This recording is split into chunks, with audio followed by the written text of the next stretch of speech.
إن الحمد لله نحمده ونستعينه ونؤمن به ونتوكل عليه ونعوذ بالله من شرور أنفسنا ومن سيئات أعمالنا من يهده الله فلا مضل له ومن يضلل فلا هادي له وأشهد أن لا إله إلا الله وأشهد أن محمدا عبده ورسوله يا أيها الذين آمنوا اتقوا الله حق تقاته ولا تموتن إلا وأنتم مسلمون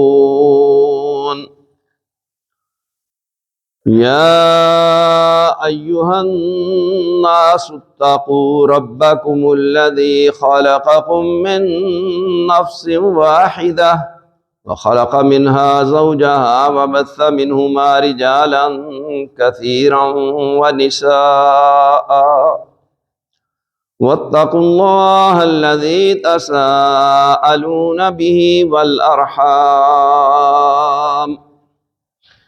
إن الله كان عليكم رقيبا يا أيها الذين آمنوا اتقوا الله وقولوا قولا سديدا يصلح لكم أعمالكم ويغفر لكم ذنوبكم ومن يطع الله ورسوله فقد فاز فوزا عظيما أما بعد فإن أصدق الحديث كتاب الله وأحسن الهدي هدي محمد صلى الله عليه وسلم وشر الأمور محدثاتها وكل محدثة بدعة وكل بدعة ضلالة وكل ضلالة في النار فأعوذ بالله السميع العليم من الشيطان الرجيم أفحسبتم أنما خلقناكم عبثا وأنكم إلينا لا ترجعون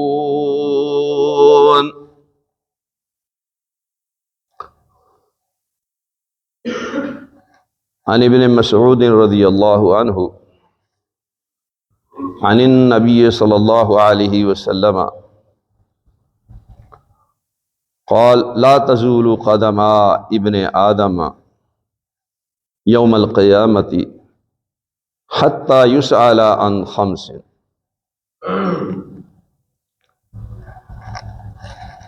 عن عمرہ فیما افناہ وعن شبابہ فیما ابلاہ وعن مالہ من این اکتسبہ وفیما انفقہ وماذا عمل فیما علم رواہ الترمذی۔ آپ کے سامنے سورہ مومنون کہ آخری رکوع کی وہ پہلی آیت تلاوت کی گئی ہے کہ جن 4 آیات کے متعلق رسول اللہ صلی اللہ علیہ وسلم نے فرمایا کہ اگر کوئی شخص پورے یقین اور ایمان کے ساتھ ان آیات کی تلاوت کرتا رہے تو پہاڑ بھی اپنی جگہ سے ٹل جائے گا، ہل جائے گا۔ تو جو لوگ یہ سمجھتے ہیں کہ ہمارے بچے انتہا درجے کے ضدی ہیں، تنگ کرتے ہیں، پریشان کرتے ہیں، روتے رہتے ہیں، کوئی بات نہیں مانتے، انہیں چاہیے کہ ان 4 آیات کی صبح و شام 7 مرتبہ پڑھ کر کے قرات کر کے بچوں پہ دم کیا جائے تو انشاءاللہ ان کی عادات ٹھیک ہو جائیں گی۔ یہ حدیث کی روشنی میں جو ابھی بیان کی ہے کہ اگر پہاڑ اپنی جگہ سے ٹل سکتا ہے تو تو بچوں کی عادات بھی اللہ کے فضل و کرم سے ٹھیک ہو سکتی ہے۔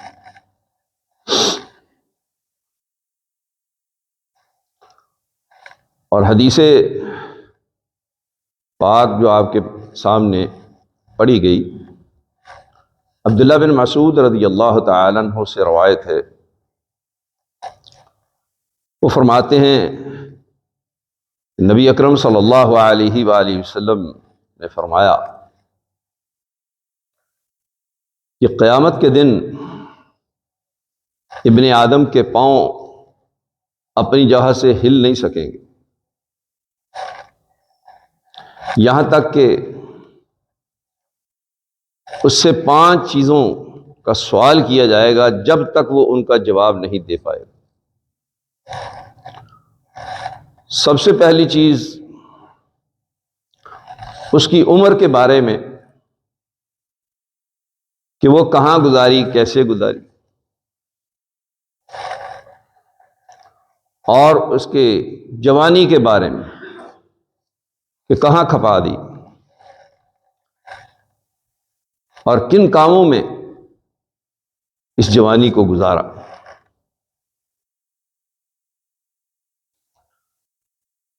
اور تیسرا سوال مال کے بارے میں ہوگا کہ یہ کہاں سے کمایا اور کس چیز میں اور کہاں خرچ کیا، کیسے کمایا گیا، کہاں کہاں کن کن کاموں میں خرچ کیا گیا۔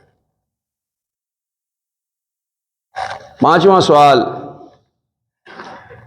وماذا عمل فیما علم، جو علم تھا اس پر کیسے عمل کیا، کتنا عمل کیا۔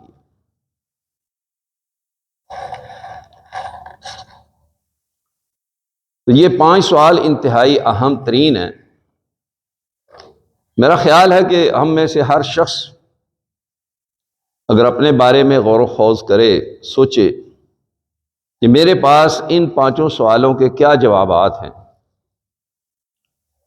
تو امید ہے کہ انسان اپنے ماضی کا جائزہ لینے کے بعد ضرور بضرور اپنی اصلاح کرے گا اور اللہ کی طرف رجوع کرے گا اور اپنے گناہوں کی اللہ سے معافی بھی طلب کرے گا، اور آئندہ کے لیے اپنے آپ کو کتاب و سنت کا پابند بنا لے گا، اللہ اور اس کے رسول کے احکامات کے مطابق چلنا شروع کر دے گا۔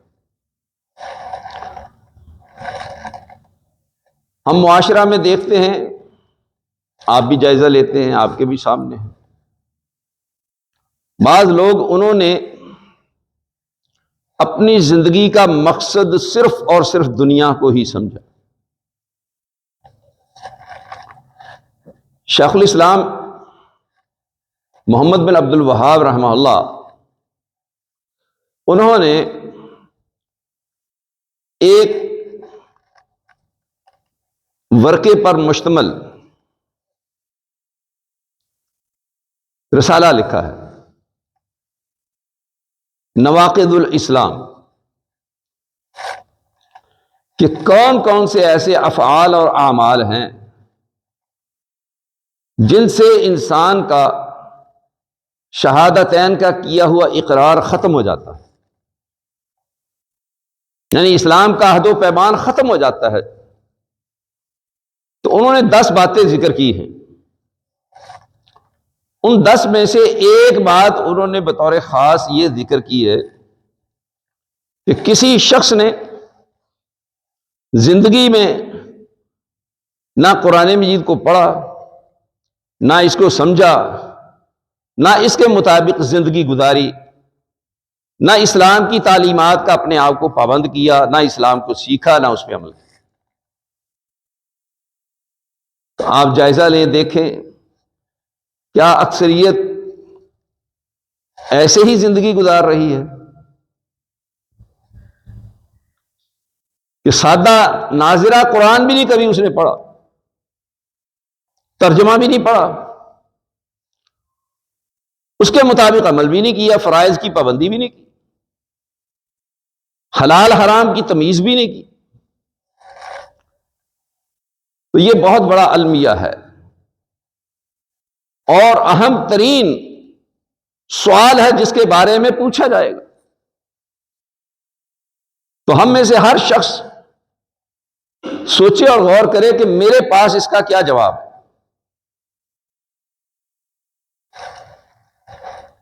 دوسری بات، جوانی، ہمارے ہاں اس کو کہا جاتا ہے یہ جوانی مستانی ہوتی، اس میں آدمی کچھ بھی کر سکتا ہے، کوئی بھی کام کر سکتا ہے. جوانی میں عبادت کرنا یہ انبیاء کا وتیرہ اور شیوا ہے.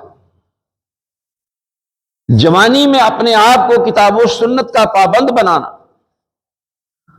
اللہ کی عبادت کرنا، رسول صلی اللہ علیہ وآلہ وسلم کے طریقوں کو اپنانا، یہ بڑی ہی خوش قسمتی، خوش بختی کی بات ہے. کرنا جوان آدمی تو سمجھتا ہے کہ ابھی میرا وقت نہیں ہے. کچھ ماں باپ کی سستی اور کوتاہی، کچھ معاشرہ کے اندر جو حالات و واقعات کہ ماں باپ کہ جی ابھی بچہ ہے. نبی صلی اللہ علیہ وسلم نے فرمایا کہ 7 سال کا بچہ ہو جائے تو اس کو نماز پڑھنے کا حکم دو. ہم کہتے ہیں ابھی بچہ ہے. 10 سال کا ہو جائے تو اس پہ سختی کرو. ہم کہتے ہیں ابھی بچہ ہے. صحیح بخاری میں روایت ہے کہ ایک شخص صحت مند ہٹا کٹا، روزہ بھی نہیں رکھا رمضان المبارک کے مہینہ میں، اور شراب پی کے گھوم رہا ہے. اس کو پکڑ کے امیر المومنین خلیفۃ المسلمین عمر بن خطاب رضی اللہ تعالیٰ عنہ کے سامنے پیش کیا گیا. تو انہوں نے اسے سزا بھی دی، حد قائم کی، اور کہا کہ تو صحت مند تندرست ہونے کے باوجود شراب پی کے گھوم رہا ہے. جبکہ ہم رسول اللہ صلی اللہ علیہ وسلم کی حیات طیبہ میں اپنے چھوٹے چھوٹے بچوں کو روزہ رکھوایا کرتے تھے، ان کی ٹریننگ کرتے تھے، ان کی تربیت کرتے تھے. اور جب وہ عصر کے بعد بھوک اور پیاس کی وجہ سے کھانے پینے کا مطالبہ کرتا تو ہم روئی سے اسے کھلونا بنا کر کے دیتے، اس کا دل بہلانے کے لیے کہ تھوڑا وقت باقی ہے، افطاری کا وقت قریب ہے. یہ والی تربیت آج کہاں ہے؟ الا ماشاء اللہ، الا من رحم ربی، کوئی خال خالی مثال ہوگی. جو بچے ضد کرتے ہیں ماں باپ کے ساتھ کہ جی ہم نے روزہ رکھنا ہے، ہم انہیں بھی روزہ نہیں رکھواتے کہ نہیں تم ابھی چھوٹے ہو، بڑے ہو جاؤ گے تو پھر رکھنا. اس کی عادتیں خراب کر دیں. جب بڑا ہوا ہاتھوں سے نکل گیا پھر کہا روزہ رکھو، وہ کہتا مجھ سے نہیں رکھا جاتا. چلو جی، معاملہ کہاں تک پہنچ گیا. تو یہ والی جوانی، یہ تو اللہ تبارک و تعالیٰ کو ایسا نوجوان کہ جس کا دل برائی کی طرف فوری مائل ہو سکتا ہے، اسے کوئی حسب نسب والی عورت، خوبصورت عورت برائی کی دعوت دے، وہ اس سے بچ جائے. اور جوانی میں وہ اللہ کی عبادت کرے. یہ تو بڑا خوش نصیب آدمی ہے کہ قیامت والے دن اللہ تبارک و تعالیٰ ایسے نوجوان کو اپنے عرش کا سایہ نصیب کرے گا. یوسف علیہ السلام جوان تھے نا، عزیز مصر کی بیوی انتہا درجے کی خوبصورت ترین عورت، برائی کی دعوت دے رہی ہے، رکاوٹ کوئی نہیں ہے، کوئی خوف و خطرہ نہیں ہے. اس کے باوجود ایک ہی خوف ہے، وہ کس کا؟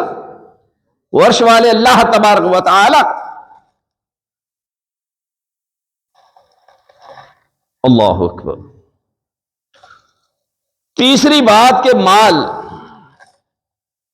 کیسے کمایا، کہاں سے کمایا اور کہاں خرچ کیا؟ یہ اس دور کا بہت بڑا مسئلہ ہے۔ جو کچھ ہم نے مشاہدہ کیا ہم دیکھتے ہیں، ہمارا موقف یہ ہے کہ اگر کوئی شخص اس دور میں فرائض کی پابندی کرتا ہے، حرام سے اپنے آپ کو بچاتا ہے، مال حلال کماتا ہے، اس کا اہتمام کرتا ہے، یہ شخص اللہ کا ولی ہے، یہ اللہ کے مقربین میں سے ہے، کہ جہاں معاشرہ میں یہ بات پھیل چکی ہے، لوگوں کی سوچ اور فکر یہ بن چکی ہے کہ جی جھوٹ بولے بغیر کاروبار نہیں چلتا، روزی نہیں کمائی جا سکتی۔ تو آپ بتائیں کہ ایسے حالات میں لوگ حلال کی طرف مائل ہوں گے یا حرام کی طرف مائل ہوں گے؟ رسول اللہ صلی اللہ علیہ وآلہ وسلم نے فرمایا، صحیح بخاری کی حدیث ہے، کہ ایک وقت آئے گا کہ آدمی یہ نہیں سوچے گا کہ میں مال کیسے کما رہا ہوں، یہ حلال ہے یا حرام ہے، فکر ایک ہی ہوگی، ایک ہی ایجنڈا ہوگا کہ مال کس طریقے سے حاصل کر لوں، کیسے اپنی ضروریات پوری کر لوں۔ آپ دیکھ لیں اکثریت آج یہی کر رہی ہے۔ منڈیوں میں چلے جائیں، بازاروں میں چلے جائیں، جہاں کہیں بھی آپ دیکھیں گے فراڈ ہو رہا ہے، جھوٹ بولا جا رہا ہے، کم تولا اور کم ماپا جا رہا ہے، اور مجموعی طور پر معاشرہ میں یہ چیز رائج ہو چکی ہے۔ فٹ کا پیمانہ کہیں گے وہ 11 انچ ہوگا، کلو کہیں گے وہ لیٹر ہوگا، 900 گرام ہوگا، اور پوچھو تو جی یہی چلتا ہے۔ جی بھائی آپ کہہ رہے ہیں کلو، لینے والا مطالبہ کر رہا کلو کا، پیسے دے رہا کلو کے، پھر آپ کہہ رہے ہیں جی ایسے ہی چلتا ہے۔ ایسے کیسے چلتا ہے؟ گوشت کا جو ریٹ لکھا ہوتا ہے وہ آپ کو گوشت نہیں دیتے، وہ آپ کو سریاں، اس کے اندر جو چھچڑے ہیں وہ سب کچھ تول کر کے پھر صفائی کر کے آپ کو دیتے ہیں۔ مگر نہ وہ حالات بھی تھے کہ ہم نے اپنی آنکھوں سے دیکھا کہ قصاب پہلے گوشت بناتا، صاف کرتا، اس کے بعد تولتا تھا۔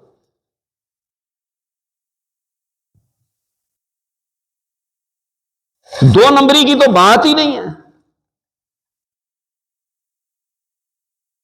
تو ناجائز اور حرام ذرائع سے مال کمانا، یاد رکھیں کہ اس کی جواب دہی اللہ کے ہاں اس کا جواب دینا ہے۔ اور یہ بھی یاد رکھیں کہ جس اولاد کو یہ حرام کھلائیں گے، جس کے لیے کمائیں گے، جس کے لیے یہ جمع کریں گے، وہ آپ کی نماز جنازہ بھی نہیں پڑھیں گے، وہ اس کے اہل بھی نہیں ہوں گے،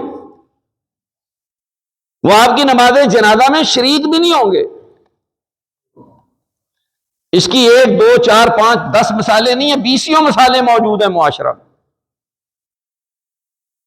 وہ ڈاکٹر جس نے کالونی بنائی، اربوں کا فراڈ کیا، جس اولاد کے لیے فراڈ کیا، وہ اولاد باہر ہے اور وہ یہاں کورونا میں مر گیا، انہوں نے کہا جی اس کو دفن کر دو۔ وہ باہر سے، ان کا عذر تھا، بہانہ مل گیا ان کو۔ جن کا باپ یہاں موجود ہے، اولاد بھی یہاں موجود ہے، وہ بھی کورونا کے ڈر سے اس کی نماز جنازہ نہیں پڑھ رہے کہ کہیں ہم نہ مر جائیں۔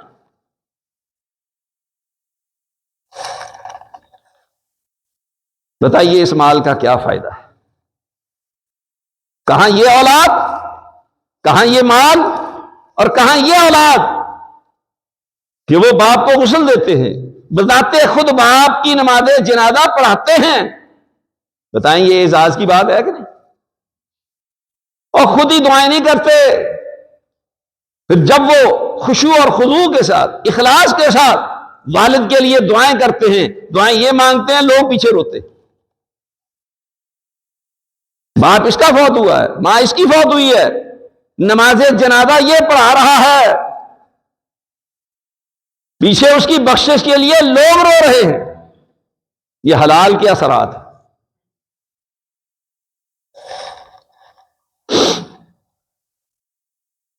اور جو علم دیا اس پر کیا عمل کیا؟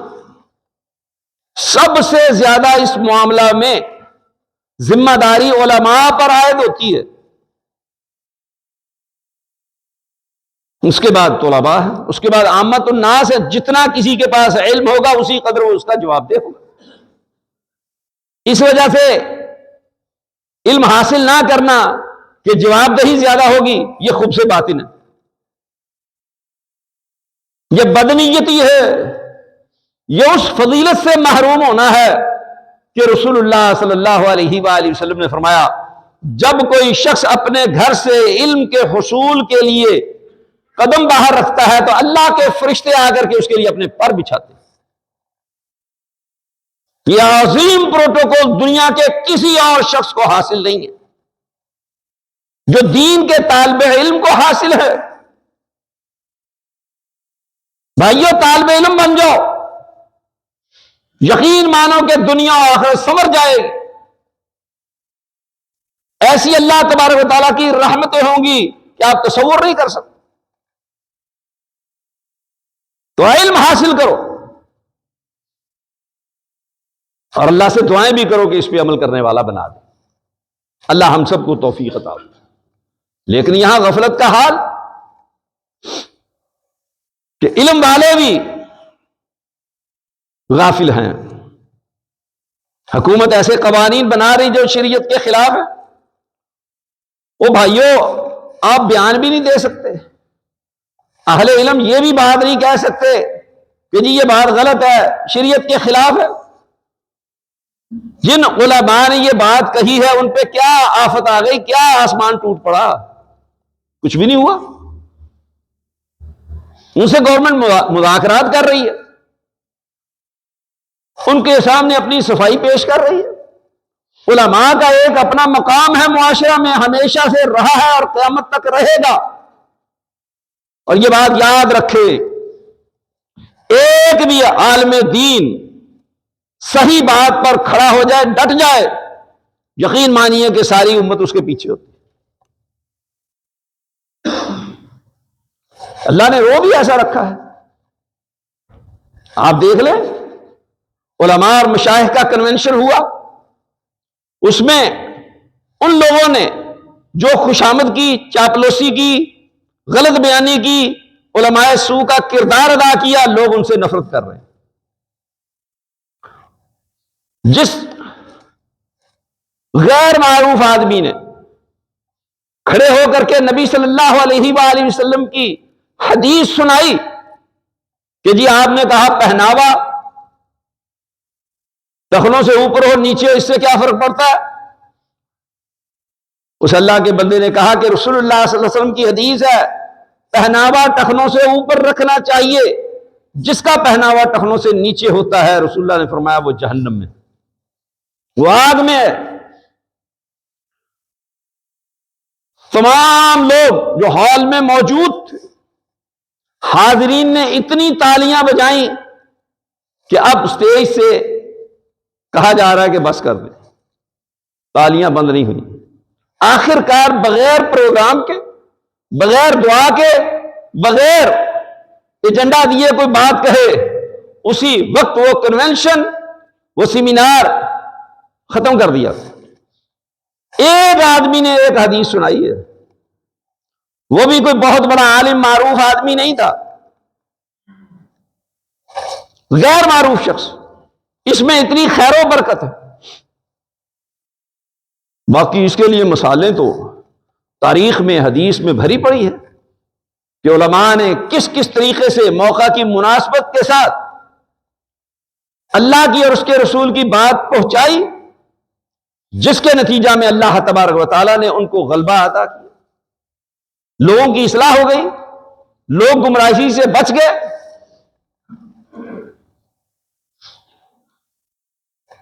اللہ تبارک و تعالیٰ ہمیں دو چیزوں کے متعلق بطور خاص متنبع کر رہا ہے، جن کی وجہ سے عمومی طور پر ہم غفلت کا شکار ہوتے ہیں۔ فرمایا یا ایھا الذین آمنوا لا تلھکم اموالکم ولا اولادکم عن ذکر اللہ، اے ایمان والو، تمہیں تمہارے مال اور اولادیں اللہ کے ذکر سے غافل نہ کر دیں۔ یہاں اللہ کے ذکر سے مراد 5 وقتہ نماز ہے۔ اگر ہمارے مال، کاروبار، اولاد ہمیں نمازوں سے غافل کرتی ہے تو ہمارے لیے بہت بڑا المیہ ہے۔ وَمَن يَفْعَلْ ذَلِكَ فَأُولَٰئِكَ هُمُ الْخَاسِرُونَ، اور جو شخص بھی ایسا کرے گا، غفلت کا شکار ہو جائے گا ان کی وجہ سے، تو فرمایا یہی خسارہ پانے والے، نقصان اٹھانے والے۔ دوسرے ایک مقام پر فرمایا الہاکم التکاثر حتی زرتم المقابر، تمہیں ایک دوسرے سے مال میں بڑھنے کی لالچ نے، ہوس نے غافل کر دیا، یہاں تک کہ تم قبروں میں پہنچ گئے۔ اور اپنے بندوں کی تعریف کرتے ہوئے کہ جو کاروبار زندگی میں بیع اور شراب میں مصروف ہونے کے باوجود دکانوں پر بیٹھے ہوئے، بازاروں میں، فیکٹریوں اور کارخانوں میں جہاں جہاں اپنی ذمہ داریاں نبھا رہے ہیں، اس جگہ پر اپنی دنیاوی ذمہ داریاں، کاروبار کرنے کے باوجود اللہ کے ذکر سے غافل نہیں ہوتے۔ اللہ تبارک و تعالیٰ ان کا ذکر کن الفاظ میں کرتا ہے؟ رجال لا تلہیہم تجارۃ ولا بیع عن ذکر اللہ، یہ مرد ہیں، ان کو مرد کہا کہ ان کو تجارت، کاروبار زندگی اللہ تبارک و تعالیٰ کے ذکر سے غافل نہیں، وہ اس کی وجہ سے غافل نہیں ہوتے۔ جو ہی وہ اذان کی آواز سنتے ہیں، فوری طور پر اللہ تبارک و تعالیٰ کے سامنے سجدہ ریز ہونے کے لیے چل پڑتے، عمل پیرا ہو جاتے ہیں۔ اور اس کے برعکس عمومی جو حالات ہم دیکھتے ہیں معاشرہ میں، آپ بھی مشاہدہ کرتے ہیں، یہاں پر کوئی بہت بڑا بازار نہیں ہے، تھوڑی سی دکانیں ہیں، یہاں آپ آتے جاتے جائزہ لیتے ہیں، بازار میں تو یہ چیز بکثرت نظر آتی ہے کہ جب اذان کی آواز آتی ہے تو کیا صورتحال ہوتی ہے کہ لوگوں کے کان پہ جوں رینگتی ہے، احساس ہوتا ہے، پتہ چلتا ہے کہ اذان ہو رہی ہے، نماز کا وقت ہو چکا ہے۔ اللہ تبارک و تعالی ایسے لوگوں کا ذکر کرتے ہوئے فرما رہا ہے وَإِذَا نَادَيْتُمْ إِلَى الصَّلَاةِ، اور جب آپ انہیں نماز کی طرف بلاتے ہیں، پکارتے ہیں، اذان ہوتی ہے، اتخذوها هزوا ولعبا، تو یہ لوگ اس کو ہنسی مذاق، کھیل تماشا سمجھتے ہیں، یا بہت زیادہ جو احترام کرنے والے عورتیں اور مرد ہیں کہ جی اذان ہو رہی ہے، ذرا چپ کر دیں، نماز پہ نہیں آئیں گے۔ بیویاں جو گپے لگا رہی ہیں، خوش گپیوں میں مصروف ہیں، ٹیلی ویژن لگایا ہوا ہے یا اور فضولیات میں مصروف ہیں، وہ اذان ہو رہی ہے دوپٹہ سر پہ کر لیں گے، نماز نہیں پڑھیں گے، نماز کا اہتمام نہیں ہوگا۔ یہ عملی طور پر مذاق ہے، کھیل اور تماشا بنا رکھا ہے اس دین کو ان لوگوں نے۔ اللہ فرماتا ذالک بأنہم قوم لا یعقلون، یہ ان کا رویہ اس لیے ہے کہ ان کو عقل ہی نہیں۔ اگر ان کو عقل ہوتی، شعور ہوتا، سمجھ ہوتی، تو یقینی بات ہے کہ یہ اللہ تبارک و تعالیٰ کے حضور قیام، رکوع اور سجدہ کرتے، نماز کی پابندی کرتے۔ اور ان لوگوں کا ہی ذکر کرتے ہوئے اللہ تبارک و تعالیٰ نے دوسرے مقام پر فرمایا فلا صدق ولا صلى ولكن كذب وتولى، نہ تصدیق کی، یعنی اللہ اکبر ہو رہا ہے، اس کی تصدیق ہی نہیں۔ اور تصدیق تب ہوگی جب نماز پڑھیں گے، نہ اس کو سچا سمجھا اور نہ نماز پڑھی۔ وَلَٰكِن كَذَّبَ وَتَوَلَّىٰ، لیکن تکذیب کی اور اعراض کیا، منہ موڑ لیا۔ جو کاروبار میں مشغول ہی رہتے ہیں، کوئی ان پہ اثر نہیں ہوتا ان چیزوں کا، وہ اعراض کیے ہوئے، منہ موڑے ہوئے اللہ تبارک و تعالیٰ اس کی شریعت سے، اس کے احکامات سے۔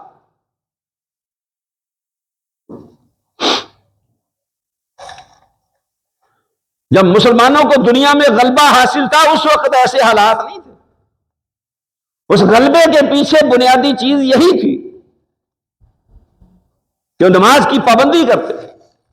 نمازوں میں ایسے رش ہوتا تھا جیسے ہمارے ہاں عید کے موقع پہ رش ہوتا ہے، جمعہ پہ بھی وہ رش نہیں ہوتا ہے جو مطلوب ہے۔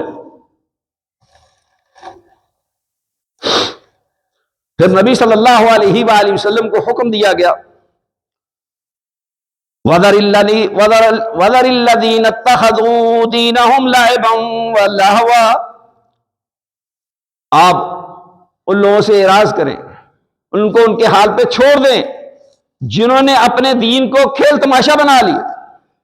وَغَرَّتْهُمُ الْحَيَاةُ الدُّنْيَا، اور انہیں دیکھیں کہ دنیا کی زندگی نے ان کو دھوکے میں مبتلا کر دیا، وہ دھوکے میں مبتلا ہو گئے، دنیا کی رنگینیوں میں کھو گئے، بھول گئے سب کچھ۔ پھر نبی صلی اللہ علیہ وسلم کو حکم دیا جا رہا ہے، وَذَكِّرْ بِهِ، آپ اس قرآن مجید کے ساتھ نصیحت کریں، آپ اپنی ذمہ داری نبھائیں، ان تبصل نفس بما کسبت، ایسا نہ ہو کہ کوئی نفس اپنے برے اعمال کی وجہ سے ہلاک ہو جائے، تباہ ہو جائے، پھر بھی خیر خواہی کرنی ہے ایسے حالات میں بھی ان لوگوں کو، ایسے حالات میں بھی ان سے اجتناب کرتے ہوئے ان کے کھیل تماشے میں شامل نہیں ہونا، لیکن ان کو وعظ و نصیحت کرتے رہنا، ان کو یہ چیزیں بتاتے رہنا کہ بھائی یہ کام اللہ کی ناراضگی ہے۔ تو آج ذرا دیکھیں موجودہ حالات میں ان آیات کی روشنی میں جو بسنت منائی جا رہی ہے اور جو کھیل تماشا شروع ہوا ہے، سمجھتے ہیں کہ جی یہ موسمی تہوار ہے، یہ لوگ جھوٹ بولتے ہیں، یا پھر ان لوگوں کو اس حقیقت کا علم ہی نہیں ہے۔ علامہ بیرونی آج سے 1000 سال قبل ہندوستان میں آئے، انہوں نے کتاب لکھی کتاب الہند۔ اس کتاب میں انہوں نے اس بات کو بطور خاص ذکر کیا ہے کہ یہ بسنت ہندوؤں کا تہوار ہے، ہندو اس کو باقاعدہ مناتے ہیں۔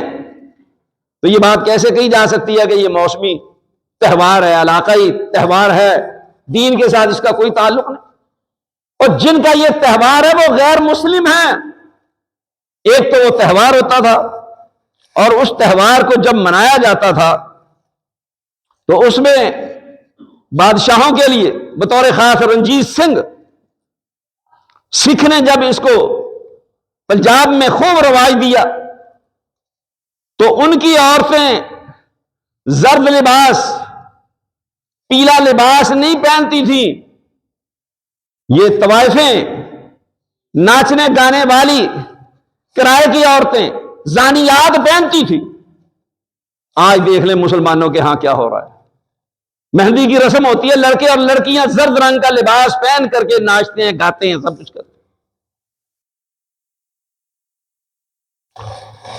اور یہ پتنگ بازی، اس کا اس بسنت کے ساتھ کوئی تعلق نہیں تھا۔ یہ بات ذہن نشین کر لیں، سمجھ لیں اس بات کو اچھی طرح سے۔ 1734 میں جب حقیقت رائے ایک نوجوان نے نبی اکرم صلی اللہ علیہ وآلہ وسلم اور آپ کی بیٹی اور جنت کی عورتوں کی سردار فاطمہ رضی اللہ تعالی عنہا کے متعلق گستاخی کی، معاملہ عدالت میں گیا۔ کیس چلا، اس نے اقبال جرم کر لیا، عدالت نے اس کو سزائے موت سنا دی۔ پنجاب میں زکریا خان گورنر تھا، ہندو افسران مل کر کے اس کے پاس گئے کہ اس کو معافی دے دی جائے۔ وہ انتہائی غیرت والا آدمی تھا، اس نے کہا اس میں سمجھوتا نہیں ہو سکتا، اس کی سزا معاف نہیں ہو سکتی۔ اس حقیقت رائے کو پھانسی دے دی گئی۔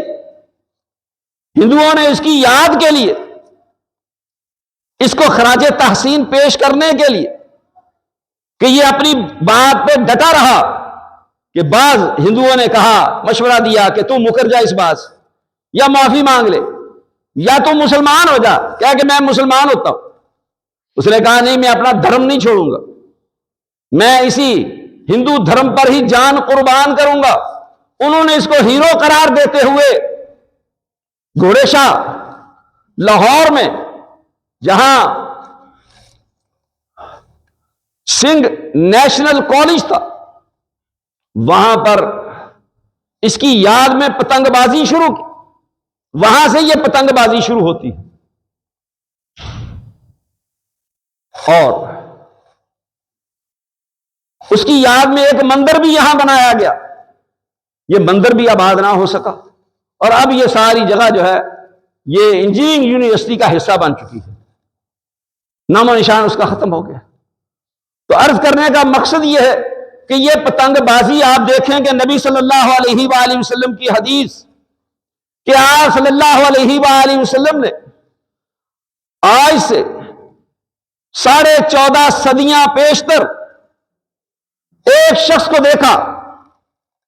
یہ سنن ابی داؤد اور سنن ابن ماجہ کی روایت ہے، سند اس کی حسن ہے، راوی اس کے ابو ہریرہ رضی اللہ تعالی عنہ فرماتے ہیں کہ رأى رجلا یتبع حمامۃ، کہ نبی صلی اللہ علیہ وآلہ وسلم نے ایک شخص کو دیکھا کہ وہ کبوتری کے پیچھے بھاگ رہا ہے۔ اللہ اکبر!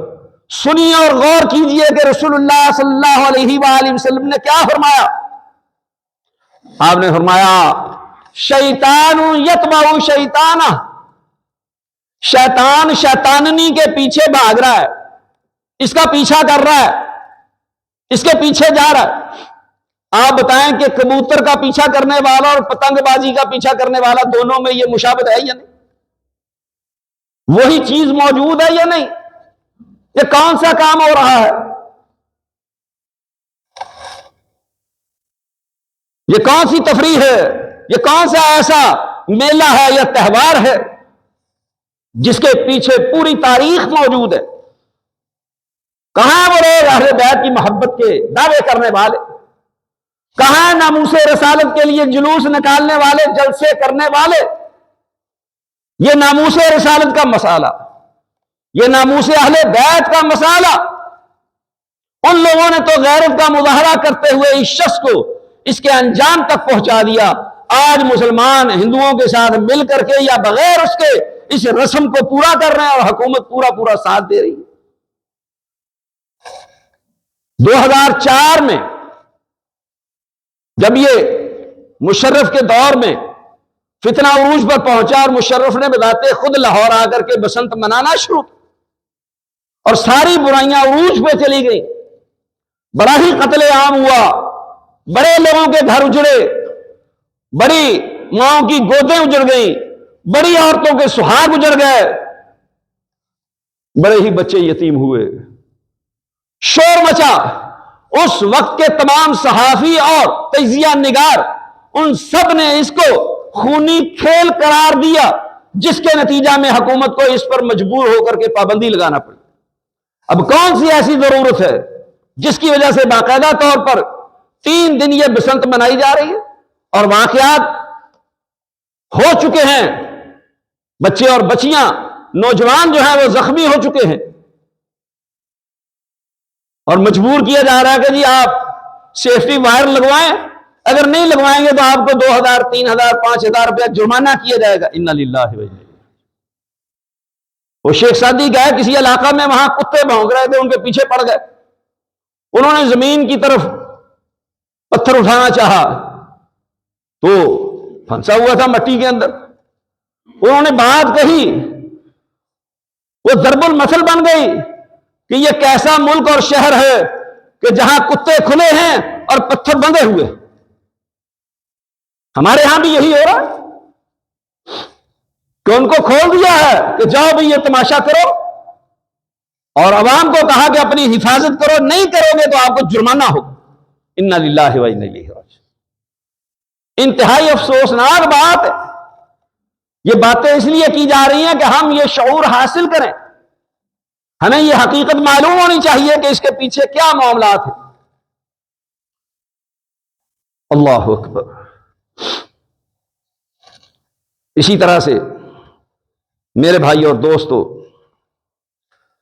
یہ بھی بات پیش نظر رہنی چاہیے کہ اللہ تبارک و تعالیٰ نے جو سورہ مومنون کی آخر میں یہ بات بیان کی ہے، افحسبتم انما خلقناکم عبثا وانکم الینا لا ترجعون. کیا تم نے یہ گمان کیا ہے کہ ہم نے تمہیں ایسے ہی بیکار پیدا کیا؟ کوئی بات پرس نہیں ہوگی، کوئی حساب کتاب نہیں ہوگا، کوئی قیامت کا وقوع نہیں ہوگا، کوئی اللہ کے حضور پیشی نہیں ہوگی، کوئی جواب دہی نہیں ہوگی، اور تم اللہ کی طرف نہیں لوٹائے جاؤ گے. یہ خیال کر لیا، یہ گمان کر لیا. یا دوسرے مقام پر سورہ قیامہ میں اللہ تبارک و تعالیٰ نے فرمایا اَيَحْسَبُ الْإِنسَانُ أَن يُتْرَكَ سُدًى. اور انسان کیا گمان کرتا ہے، کیا خیال کرتا ہے، کیا اس کی سوچ فکر ہے کہ اس کو ایسے ہی چھوڑ دیا جائے؟ کوئی اس کی پیشی نہیں ہوگی، کوئی جواب دہی نہیں ہوگی، کوئی بات پرس نہیں ہوگی، کوئی حساب کتاب نہیں ہوگا. نہیں میرے بھائی اور دوستو، یہ بات یاد رکھیں کہ جواب دہی ہوگی. قرآن مجید کا مطالعہ کریں، جہاں قیامت کا ذکر ہے وہ ماضی کے صیغوں کے ساتھ بیان کیا گیا. جس طرح سے زمانہ ماضی گزر چکا ہے، یقینی بات ہے قیامت کا واقع ہونا بھی اسی طریقے سے یقینی بات، کوئی شک و شبہ والی بات ہے نہیں ہے. اللہ اکبر. اور کہتے ہیں جی کاروبار ہو رہا ہے. یہ کائٹ فلائنگ ایسوسی ایشن کے صدر نے کہا کہ جی 4 دنوں میں 1 ارب 22 کروڑ روپے کا کاروبار ہوا. اس کا مطلب یہ ہے کہ لوگوں کی جانیں لی جائیں اور لوگوں کو پریشان کیا جائے اور لوگوں کے لیے مشکلات پیدا کی جائیں، ان کی قتل و غارت کے پروگرام بنائے جائیں، اس سے کاروبار چلے تو وہ ٹھیک ہے. اور بھائیوں، ایک مسلمان کی یہ قیمت ادا نہیں ہو سکتی. 1 ارب 22 کروڑ روپیہ ایک مسلمان کی، ایک بچے کی تو جان ضائع ہوتی ہے. کیا سمجھتے ہیں یہ مذاق بنایا ہوا لوگوں؟ ان لوگوں سے پوچھا جائے کہ ان کے کسی بیٹے کے عوض میں 1 ارب 22 کروڑ روپیہ دیا جاتا ہے، لاؤ اس کو ڈور سے ذبح کریں، وہ تیار ہو جائے گا بچہ ذبح کروانے کے لیے. حیرت انگیز بات ہے. عقل کے بھی خلاف ہے، نقل کے بھی خلاف ہے، شریعت کے بھی خلاف ہے، اور جو پاکستان کا قانون ہے اس کے بھی یہ خلاف بات ہے.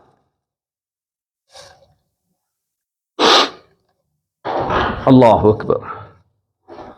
تو میرے بھائی اور دوستو، یہ ذرا باتیں ذہن نشین رکھیں. باقی رہا مسئلہ کہ جی یہ تہوار ہے، خوشی منائی جاتی ہے، یہ موسمی تہوار ہے. اللہ اکبر. سنن ابی داؤد، سنن نسائی اور مستدرک حاکم میں صحیح سند کے ساتھ، اس کو امام حاکم نے بھی کہا کہ اس کی سند صحیح ہے، امام ذہبی نے بھی کہا کہ اس کی سند صحیح ہے. انس رضی اللہ تعالی عنہ سے روایت ہے، کہتے ہیں کہ قال قادم النبی صلی اللہ علیہ وسلم المدینہ، کہ نبی صلی اللہ علیہ وآلہ وسلم مدینہ تشریف لائے. وَلَهُمْ يَوْمَانِ يَلْعَبُونَ فِيهِمَا، کہ انصار کے، اہل مدینہ کے 2 دن مقرر تھے، اس میں وہ کھیل کود کرتے، تہوار تھے ان کے، خوشی مناتے اپنے انداز سے. تو آپ علیہ الصلوۃ والسلام نے پوچھا ما هذان اليومان، یہ 2 دن کیا ہیں، تم ایسا کیوں کرتے ہو؟ قالوا كنا نلعب فيهما في الجاهلیہ، اور کہا کہ ہم جاہلیت میں، اسلام سے پہلے یہ 2 دن مناتے تھے، خوشی کرتے تھے، کھیل کود کرتے تھے۔ فقال رسول اللہ صلی اللہ علیہ وسلم، تو رسول اللہ صلی اللہ علیہ وآلہ وسلم نے فرمایا قد ابدلکم اللہ بہما خیرا منہما یوم الاضحیٰ و یوم الفطر، کہ اللہ تبارک و تعالیٰ نے تمہارے لیے ان 2 دنوں کے بدلے میں بہتر 2 دن تمہیں عطا کر دیے ہیں، بدل دیے ہیں، اس سے بہتر 2 دن عطا کیے، عید الاضحیٰ اور عید الفطر، یہ 2 عیدیں عطا کی گئی تمہیں، خوشی کرو۔ لیکن شریعت پہ غور کریں، شریعت کے اصول اور ضابطے کتنے نرالے ہیں کہ آپ ان 2 دنوں میں نماز عید الفطر اور نماز عید الاضحیٰ ادا کریں گے، اس کے بغیر آپ خوشی نہیں کریں گے۔ صرف حاجی نماز عید الاضحیٰ نہیں پڑھیں گے کہ وہ فرائض ادا کرتے، اس سے زیادہ اہم عبادات میں مصروف اور مشغول ہوتے ہیں۔ تو میرے بھائی اور دوستو، جس دین میں خوشی منانی ہو تو نماز ہے، غمی آ جائے، پریشانی آ جائے، کوئی فوت ہو جائے تو کیا ہے، اور نماز جنازہ ہے، اس کو بخشوانا ہے، چاہتے ہو کہ اس کی بخشش ہو جائے، اس کی قبر فراخ ہو جائے، اس کی قبر ٹھنڈی ہو جائے، جنت کے باغیچوں میں سے ایک باغیچہ بن جائے، جہنم سے اس کو آزادی مل جائے، اللہ تبارک و تعالیٰ اس کے گناہ معاف کر دے، تو کہا اس کی نماز جنازہ پڑھو۔ ہر معاملے میں کیا بتایا؟ خوشی حاصل ہو تو سجدہ شکر بجا لاؤ، نماز پڑھو۔ رسول اللہ نے 8 رکعت نماز پڑھی ہے فتح مکہ کے موقع۔ غمی آ جائے، پریشانی آ جائے تو اللہ کے حضور قیام کرو، رکوع کرو، سجدے کرو، اللہ سے مانگو، اللہ کے سامنے رکوع سجود کرو، جھک جاؤ، توبہ استغفار کرو، معافیاں مانگو اللہ سے۔ ہر معاملہ میں اللہ تبارک و تعالیٰ کی عبادت کو پیش نظر رکھا گیا۔ کیوں پتہ ہے آپ؟ اللہ تبارک و تعالیٰ نے فرمایا وَمَا خَلَقْتُ الْجِنَّ وَالْإِنسَ إِلَّا لِيَعْبُدُونِ، کہ میں نے جن و انس کو محض اپنی عبادت کے لیے پیدا کیا۔ تو میرے بھائی اور دوستو، وہ 5 باتیں جس کا ہر آدمی نے جواب دینا ہے، جواب دیے وہ قدم نہیں ہلا سکتا، وہیں اس کو کھڑا رہنا ہوگا اس وقت تک جب تک ان کے جواب نہیں دے پائے گا۔ یہ شروع میں ہم نے حدیث بیان کی، بہت سارے دوست تاخیر سے آنے والے ذرا ترجمہ سن لیں۔ اللہ اکبر۔ عبداللہ بن مسعود رضی اللہ تعالیٰ عنہ سے روایت ہے کہ رسول اللہ صلی اللہ علیہ وآلہ وسلم نے فرمایا کہ قیامت کے دن ابن آدم کے قدم اپنی جگہ سے ہل نہیں پائیں گے جب تک کہ وہ 5 باتوں کا جواب نہیں دے دے گا۔ 5 سوال کیے جائیں گے اس سے۔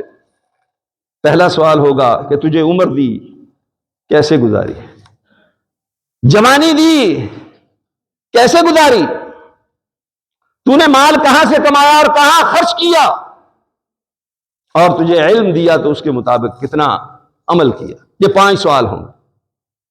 تو یہ تیاری کر لے میرے بھائیوں، پیپر آ چکا ہے، حل آپ نے کرنا ہے، میں نے کرنا ہے۔ تو کیا ہم حل کر رہے ہیں؟ اس کے جوابات ہمارے پاس موجود ہیں، تیاری کر رہے ہیں یا نہیں کر رہے ہیں؟ یہ لمحہ فکریہ میرے اور آپ کے لیے۔ اللہ تبارک و تعالیٰ مجھے اور آپ کو عمل کی توفیق عطا فرمائے۔ وآخر دعوانا الحمدللہ۔